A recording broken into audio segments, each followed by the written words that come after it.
Les visiteurs en Amérique, ou Just Visiting, ou Je suis en visite en français.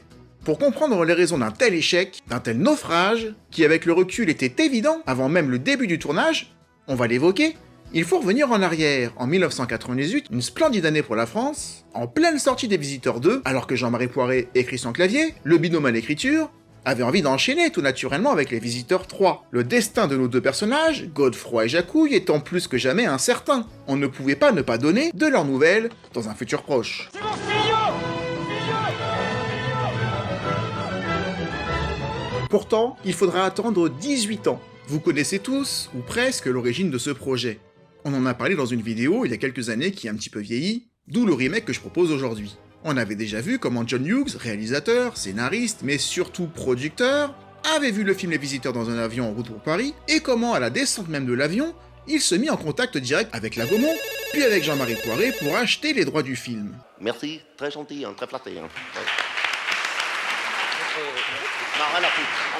On avait également vu comment Jean-Marie Poiret croyait à juste titre à un simple remake, comme il n'a eu tant, et souvent désastreux. Et sa première question, légitime, était tout naturellement « Mais qui pour jouer les rôles de Clavier et Reno ?» Et la réponse de John Hughes, la réponse était « Clouvière and Reno, what else ?» Et la réponse de John Hughes l'avait surpris. La difficulté pour un Américain de prononcer le nom Clavier aurait pu être un alerteur d'incompatibilité artistique pour Jean-Marie Poiret, tout comme sa réflexion, encore une fois tout à fait justifiée, à savoir que Christian Clavier aux États-Unis, c'est pas comme en France. Là-bas, c'est personne. Comme je sais que l'Amérique s'intéresse fondamentalement au succès, et si vous n'avez pas fait de succès, c'est compliqué. Bon, alors Jean était connu aux États-Unis, mais c'est vrai qu'il est connu dans des films d'action, beaucoup plus que dans des comédies. Moi, pas du tout. Donc je lui ai répondu, mais vous savez, moi je suis inconnu au bataillon là-bas. Un argument balayé d'un retour de main par le producteur de l'emblématique Maman j'ai raté l'avion, entre autres, qui avait construit un véritable carton sans aucune vedette à l'époque, qui avait fait de Michael A. Culkin une véritable star. Après tout, John Hughes dans les années 90 était tout aussi important et connu que Spielberg. Donc Jean-Marie Poiret n'avait absolument rien à perdre dans ce projet. Si le film Les Visiteurs en Amérique, réalisé par John Hughes au départ, était mieux que le sien, bah ça rapportera de l'argent et de la célébrité. Si le film est moins bien que celui qu'il avait fait, bah tant mieux pour Jean-Marie Poiret, il y gagne des deux côtés. Et là, s'il y avait une troisième possibilité. À ce stade-là, John Hughes devait réaliser le film, et non Jean-Marie Poiret. Mais pour l'heure, il faut l'écrire ce film, et Christian Clavier et Jean-Marie Poiret, le binôme à l'origine des deux premiers, ainsi que Patrice Ledoux, le patron de la Gaumont à l'époque, furent invités à coécrire le scénario et à discuter du film chez John Hughes en personne, à proximité de Chicago, mais ça partait bien les Visiteurs d'Amérique. La preuve?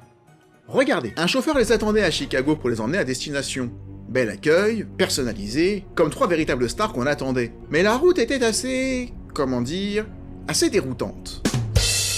En effet, le décor autour d'eux à l'extérieur devenait de plus en plus banal, de plus en plus plat, voire même moche. Et ce qui n'arrangeait rien, c'est que le vent chahutait la voiture, sifflait sur les pare-brises, l'ambiance était franchement lugubre, et le chauffeur ne les mettait pas en confiance lorsqu'il demande à l'autre trio de Frenchie s'il connaissait le fameux ranch de Mr. Hughes, en insistant que comparé à son splendide manoir de Lake Forest, qui est plus au nord de Chicago, le ranch dans lequel ils étaient invités était vraiment très rustique, voire champêtre, voire primitif. Infesté de dragondins et d'autres créatures. Christian Clavier s'inquiète alors, demandant à Ledoux de se préparer à chercher un hôtel décent dans les parages, si jamais ça se passait mal, car il n'était pas venu pour camper. Jean-Marie Poiret n'était pas non plus rassuré, imaginant en John Hughes un riche excentrique, mais les excentriques très riches, il y en a aussi les très écolos, qui préfèrent vivre dans une cahute en haut d'un arbre, alors qu'ils avaient les moyens de dormir ailleurs. On ne sait jamais avec les Américains. Et lorsque le chauffeur mit son clignotant pour sortir de la route, tous les trois furent curieux de sortir à un tel endroit, car il n'y avait rien. Rien mis à part une usine abandonnée pas rassurante du tout, pour finalement quitter le bitume pour un chemin de terre ultra bosselé, pour finalement déboucher sur une très vieille propriété en bois. Très classe même, mais elle était classe il y a un siècle, puis aujourd'hui. Une maison qui devait être très belle en son temps, mais qui en l'état était clairement délabrée, avec certains volets de travers. Mais John Hughes était là, il les attendait, en haut des marches qui menaient sur un perron qui menait à la porte d'entrée. Il était accompagné de son associé de l'époque, Ricardo Mestres. Lorsqu'ils sortirent de la voiture, John Hughes se dirige vers eux, se déplaçant sur leur terrasse grinçante en bois, dont il manquait de nombreuses lattes d'ailleurs, John Hughes leur demandant alors s'ils avaient fait bon voyage. Et en visitant l'intérieur, Christian Clavier est invité à choisir lui-même sa chambre à la bonne franquette. Mais Jean-Marie Poiret avait remarqué que Ricardo Mestres, l'associé de John Hughes, tournait son visage pour masquer son rire. Mais Clavier ne l'avait pas vu. John Hughes demandant alors à Christian Clavier qu'est-ce qu'il pensait de sa maison.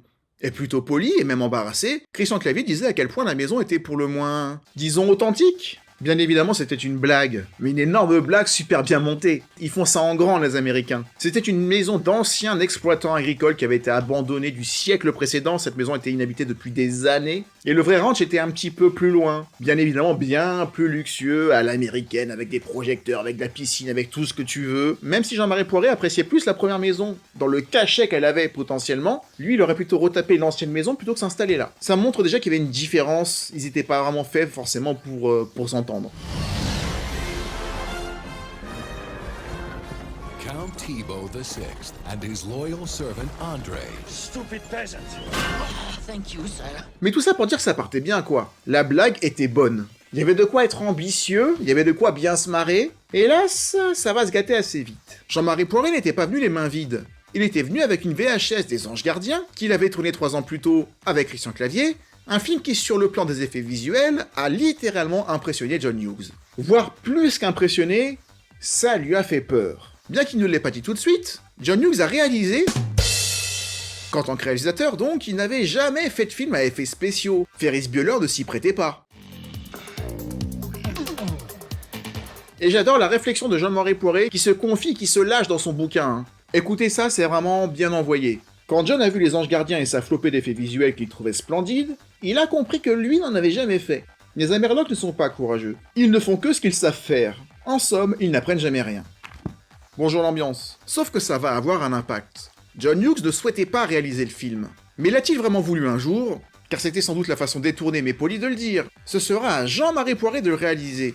Ce à quoi ce dernier va dire non, tout naturellement. Car quelle idée de faire un remake de son propre film, ça n'a absolument aucun sens de se reprendre soi-même. Et à partir de là, et après le séjour, le projet n'avancera plus. Pendant longtemps, John Hughes sera aux abonnés absents les 6 mois suivants, ne répondant ni aux appels, ni aux fax de l'époque. Christian Clavier et Ledoux s'interrogent sur pourquoi ce silence.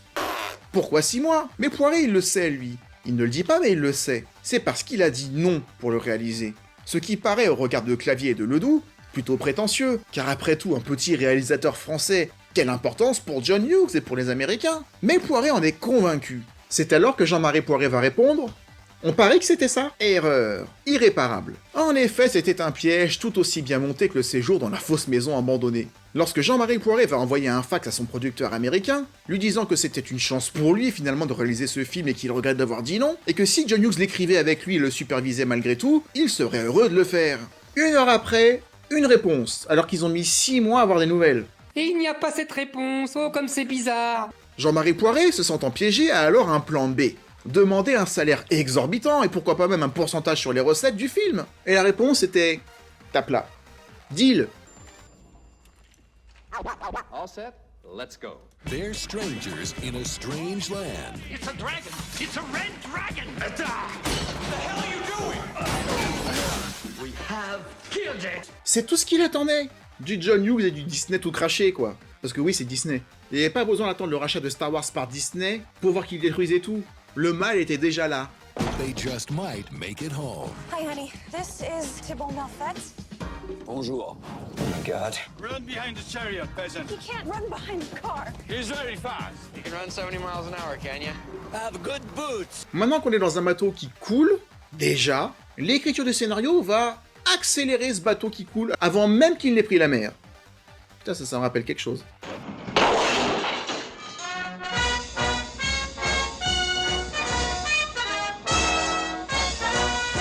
Car oui, tout le process de pré-production est une véritable douche froide pour notre duo Clavier-Poiré, à partir du moment où ils ont dit oui. Mais l'écriture du scénario va clairement leur faire prendre conscience que le film était déjà un échec, bien avant son tournage. Car on parle ici d'une adaptation américaine. Il faut donc s'adapter au public américain et à son époque, quitte à renoncer à tout ce qui faisait le sel du premier, voire des 2 premiers.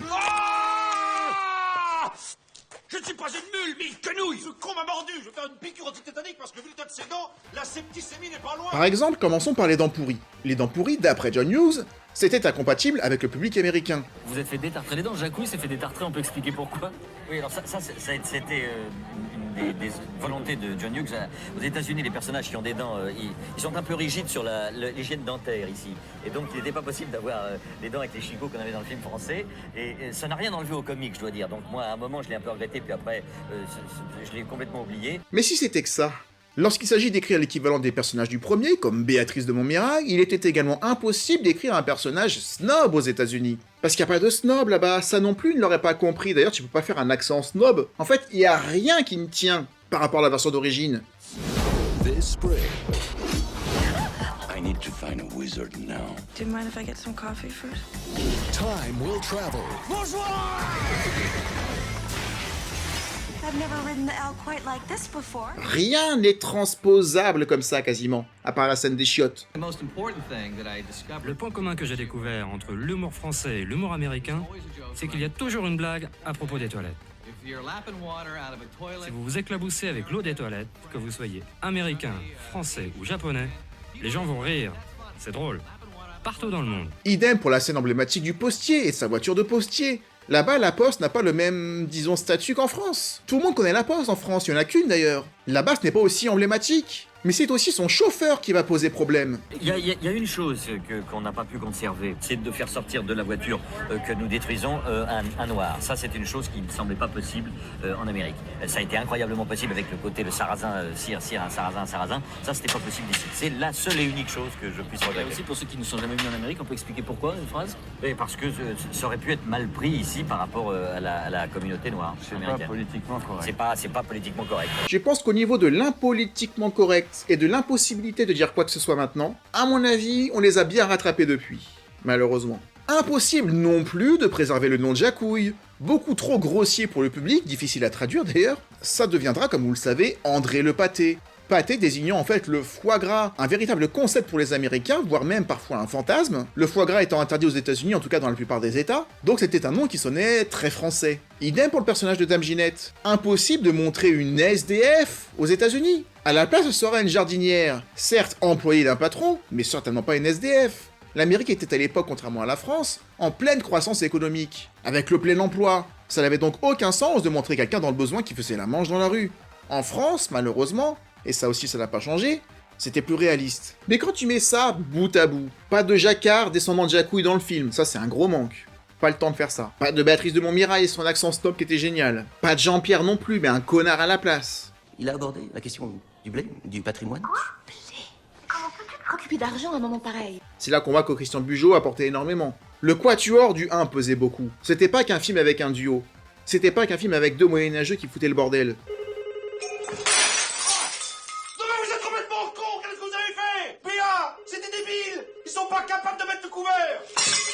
Il faut des personnes pour regarder ça. Enlever la scène du postier. C'était pas la voiture qui était drôle au final.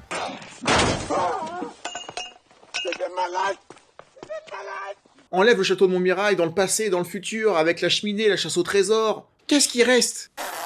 Les visiteurs en Amérique. and the future is history.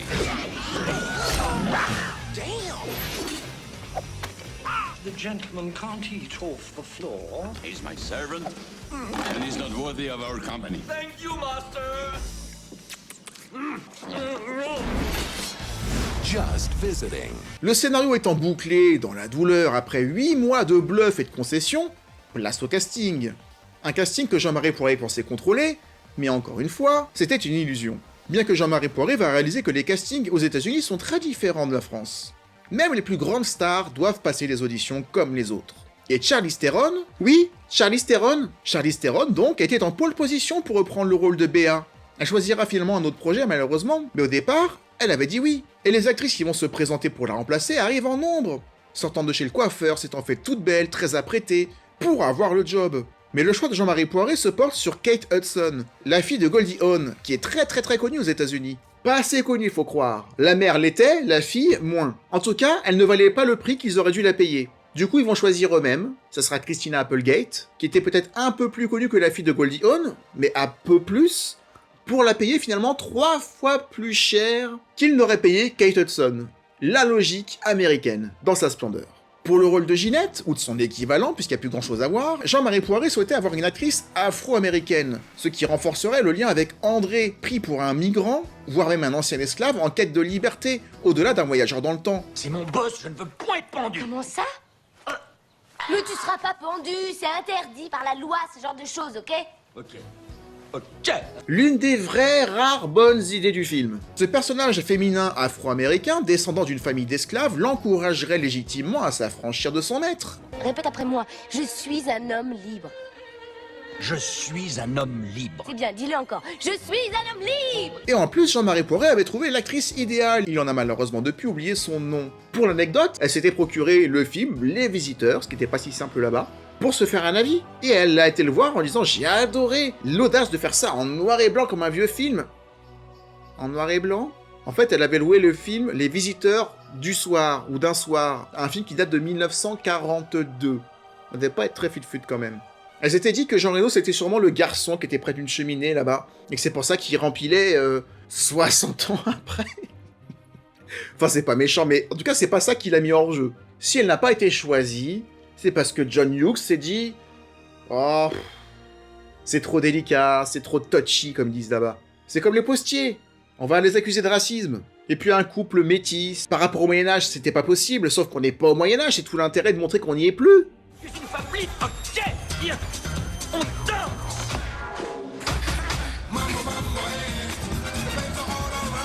C'était tout l'intérêt pour André de montrer à quel point la société avait quand même changé en bien à l'aube des années 2000 par rapport à ce qu'il a connu. Mais non, pas trouvez-moi quelqu'un d'autre encore. Tout comme pour Christina Applegate, le choix sera celui de la production. Ce sera Tara Reid, connue pour American Pie, mais trop jeune pour Jean-Marie Poiret, pas crédible, mais il va devoir faire avec, et faire avec tout le reste.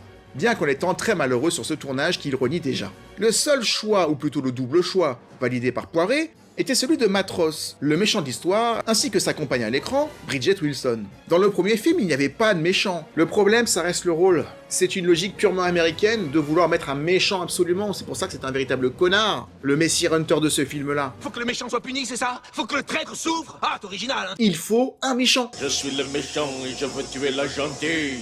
Dans le premier film, à part la sorcière peut-être, et encore, il n'y a pas vraiment de méchant. Jean-Pierre est patient, malgré sa maison détruite à petit feu par ses invités, mais il considère que c'est quand même sa famille, et il faut assumer. C'est ce qui fait toute la subtilité des deux premiers d'ailleurs. Le personnage de Jean-Pierre, qui soutient sa femme. Mais dans une version américaine, il faut forcément un méchant qui rêve de voler la fortune de la gentille.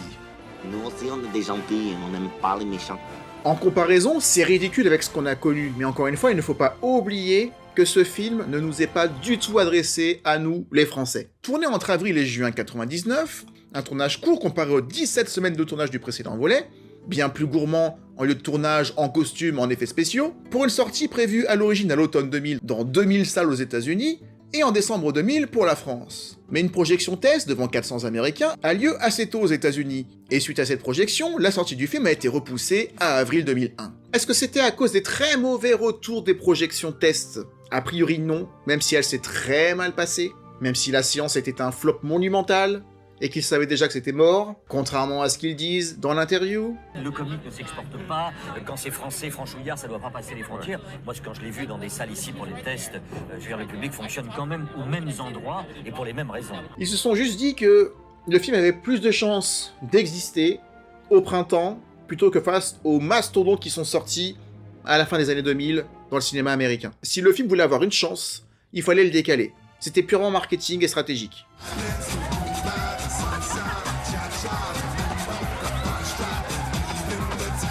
Et ça laissait aussi le temps de préparer le public américain à ce qu'ils allaient voir, avec cette notion de chevalier moyenâgeux qu'ils ne connaissaient pas. Au fait que c'était une suite d'un film français, mais que c'était pour eux un film original. Enfin, il fallait le mode d'emploi. Un gros problème du film, c'était l'anglais.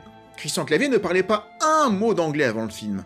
Il l'aura appris à l'aide d'une coach sur une année entière, mais écrire en anglais privait également le film des jeux de mots sur la langue, trouvés par Poiret et Clavier en mélangeant l'ancien français et le nouveau, ce qui faisait une grande partie du décalage comique des deux premiers. Ça n'est pas lumineux, c'est de la merdasse. C'est de la merdasse, comme vous dites. Bon, Enlever Béa, enlever Jean-Pierre, changer le nom de Jacouille, changer sa personnalité, le rendre plus propre, le rendre plus malin, le rendre tout de suite indépendant, moins gras, enlever les merdasses, s'appuyer, tout le langage qu'on avait aimé. Et en plus, il y a parler anglais et parler anglais.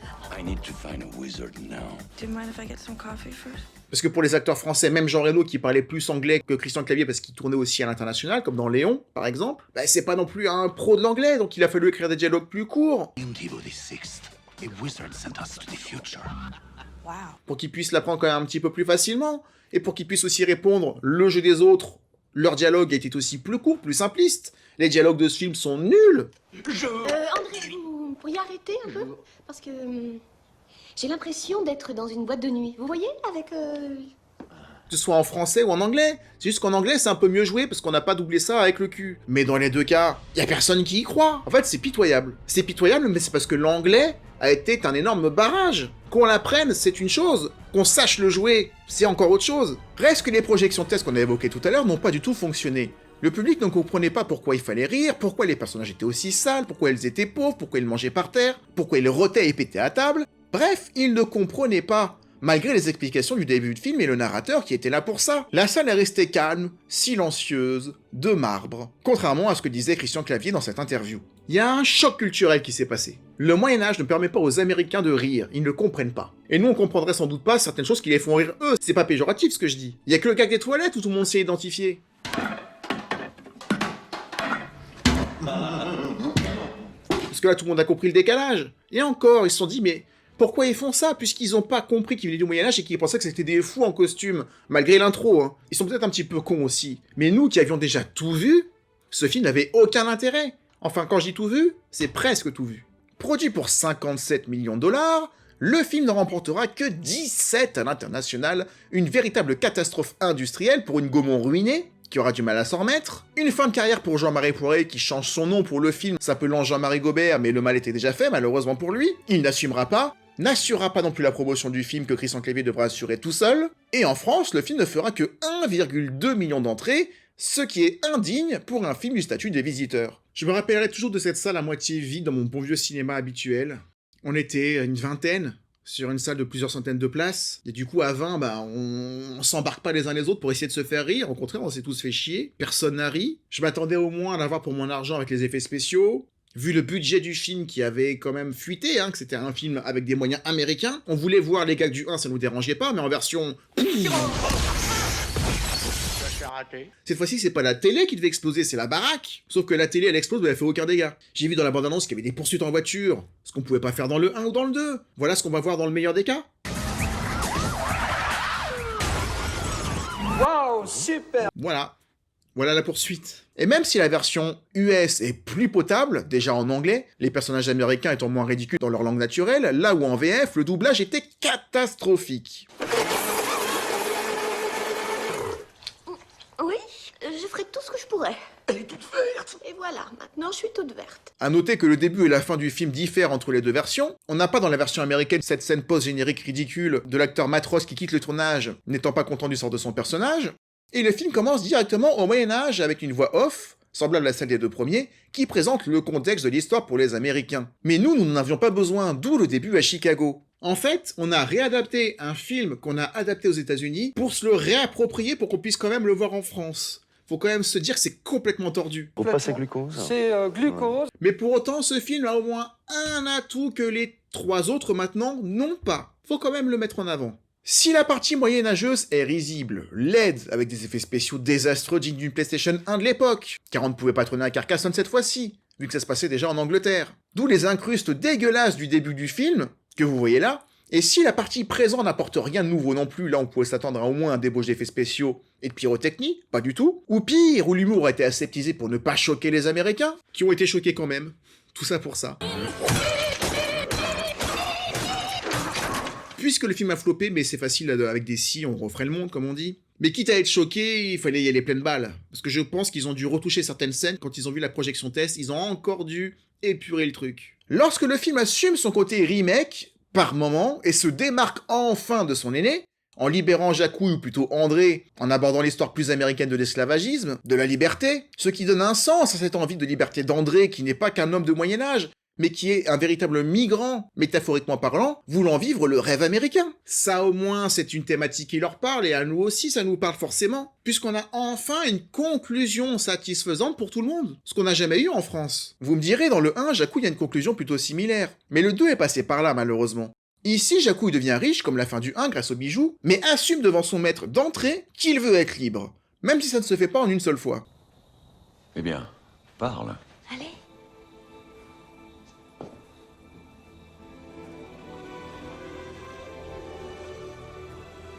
Non, rien. Je crois que je me suis plantée. Sur toute la ligne. La première tentative de s'affranchir est d'ailleurs, je trouve, très touchante. Au cinéma, je m'étais enfin surpris à ressentir quelque chose, qui n'était pas ce que j'étais venu chercher.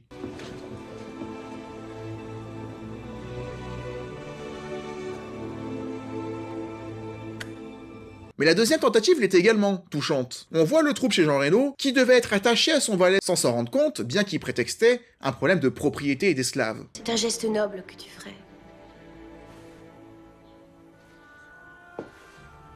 Merci beaucoup, Thibaut. Noël sur Va-t'en. votre famille. La libération du personnage de Christina Applegate, qui est différente, qui apprend de son aïeul le fait de se battre cette fois-ci, et de s'affranchir de l'influence néfaste de son mari, est aussi sympa.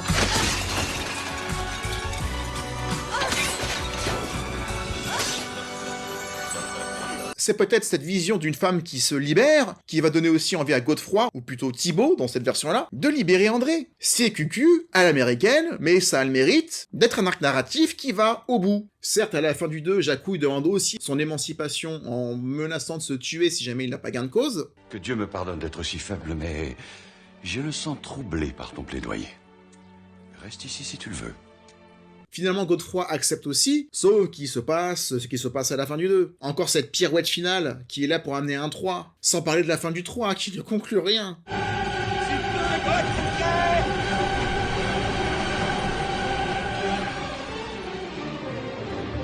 Ici au moins, Disney oblige avec l'envie de faire une espèce de conte aussi, de prince et de princesse, une fin heureuse, au moins tout finit bien, pour tout le monde, et on peut regarder le film indépendamment sans vouloir en voir plus. Heureusement, Dieu nous préserve. Donc l'intérêt pour nous reste minime. Il n'est ni dans les moyens injectés qui donneraient l'illusion d'un spectacle supérieur aux deux premiers, ce qui aurait dû l'être avec le budget. Ce n'est pas le cas, malheureusement, à aucun moment. L'intérêt n'est pas non plus dans le casting qui paraît étonnant, notamment via la présence de Malcolm McDowell que j'avais pas reconnu, qui est clairement venu toucher son chèque et rien d'autre. Ce n'est qu'une copie, pâle copie, sans la musique en plus d'Éric Lévy, sans le dialecte génial du vieux François, sans les rôles géniaux de Béa ou de Jean-Pierre qui amenaient énormément, et les seules bonnes 20 minutes du film sont celles où Jacouille, ou plutôt André, profite de son argent à Chicago, fait du shopping, où on voit enfin l'Amérique, en tout cas l'Amérique vue de la France, va en boîte de nuit, ce qu'on n'avait pas vu, dit qu'il veut rester ici manger des hot dogs et avoir une chariote ferrée, bref, tout ce qui fait que ce film n'a pas le cul entre deux chaises, et assume son statut de remake pour les Américains. Avec toi, j'ai l'impression d'être une princesse. Mais tu es une vraie princesse, Angélique. Et toi, t'es un super mec. Sans compter que le projet de départ dans la tête de Poiré, il avait une autre ambition que celle-là quand même. Clairement, il s'est fait saucissonner de toutes parts, comme n'importe quel Frenchie qui va à Hollywood, ils en reviennent vite en général. Quand tu vois le casting qu'il voulait et celui qu'on a eu, ça aurait vraiment pu être... j'allais dire pas mal, mais disons que ça aurait pu être mieux. Mais clairement, quand on y réfléchit, ce concept ne pouvait pas fonctionner auprès des Américains. Même si la collaboration franco-américaine s'était mieux passée. Même si John Hughes ne leur avait pas fait à l'envers. Le Moyen-Âge là-bas ne passe pas, donc à partir de là, quelle idée ils ont eue. Au final, John Hughes n'a même pas produit le film. Son nom n'est pas associé à Just Visiting. C'est son associé qui va mettre son nom dessus et qui va le produire. Son associé qui ne fera plus rien derrière non plus. Et en fait, même John Hughes, qui est mort jeune d'une crise cardiaque en 2009, à 59 ans, mais même lui, derrière, au niveau production, il va juste écrire encore quelques films.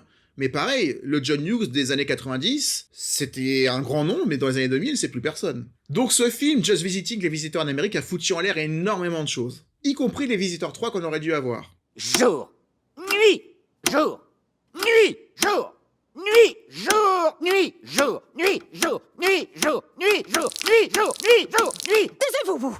Ceci dit, je préfère Les Visiteurs en Amérique aux Visiteurs 3 qu'on a eu en 2016, qui est encore plus vide, qui est encore plus dénué d'intérêt. Et avec le recul, on peut se demander ce que Les Visiteurs 3 version 2001 aurait donné, puisque la fin du 2 est tellement un cliffhanger non maîtrisé, que quoi qu'il arrive, il était obligé de repartir avec la Révolution.